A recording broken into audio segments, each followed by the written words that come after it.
There are two things that we really like about Destiny here at MMORPG.com.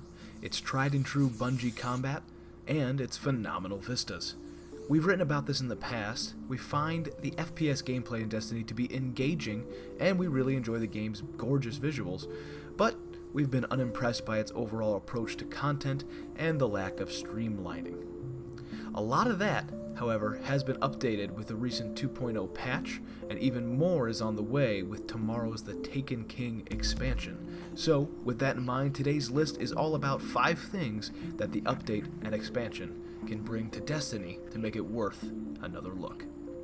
Number 5. Activities that matter. Destiny tends to err on the side of tradition when it comes to its non-story activities. Most patrols consist of kill and fetch diversions, while many quests and most bounties turn out to be glorified grindfests. This tendency seems to have been mitigated somewhat by the addition of new types of content in the Dark Below and House of Wolves, but it looks like Bungie is aiming to take it a step further with new strikes, a new raid, and new crucible modes in The Taken King. Number 4. More class options. Listen, we like our hunters well enough, but like the other classes in Destiny, it's in desperate need of some more variety and revitalization.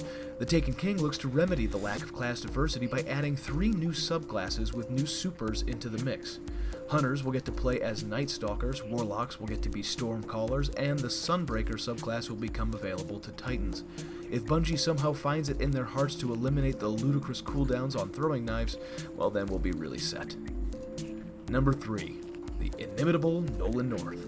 Now, we like Peter Dinklage as much as the next person, but for some reason his talents seem to be wasted on Destiny's portrayal of the robotic voice Ghost.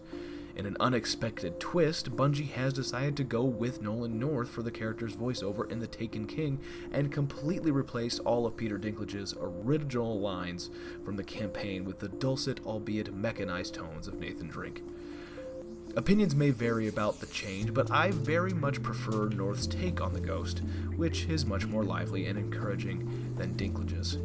Sorry, Tyrion, you're gonna take a back seat to this one. Number 2. Streamlining. A number of Destiny systems have needed overhauling since the game's launch. Perhaps because it's tied to the old consoles, the whole game just didn't seem to gel into this one cohesive universe. And it's great to see so many quality of life changes and balance fixes coming in the 2.0 update. The separation of character level and light are much appreciated, basically creating light as this own sort of gear score and item score for your character, along with the commensurate simplification of leveling in general and the cap increase. You'll want to check the patch notes for the full list of class balances and skill updates, but suffice it to say, Bungie looks to be listening to its community's feedback and implementing the right changes over time. It's just not happening overnight, as it were.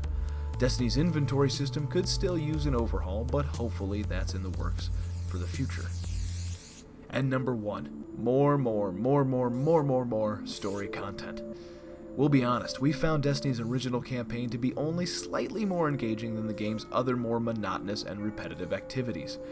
We haven't played any of the first 2 expansions yet, except for Rob, Gracula, and Lashley, so he can talk about those, but we have to say that the Taken King's new campaign does give the impression that we'll address the lack of meaningful narrative content.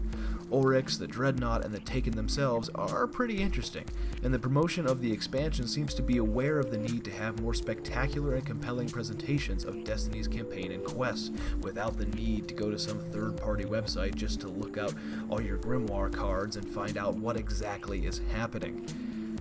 Well, that'll do it for this week's The List. Will you be keeping your eyes on Bungie's Destiny and The Taken King when it launches this week on September 15th? They're reaching a point with their MMO FPS that approximates where it should have been when it launched, and we'll have to wait until The Taken King launches in just another day to try it for ourselves. But what do you like about Destiny? What don't you like? Are you going to be playing The Taken King when it releases, or are you holding out hope for that ever-elusive PC version? Well, we'd be lying if we said we weren't too. Let us know in the comments. Don't forget to follow us on Twitter, Twitch, YouTube, and Facebook at MMORPG.com.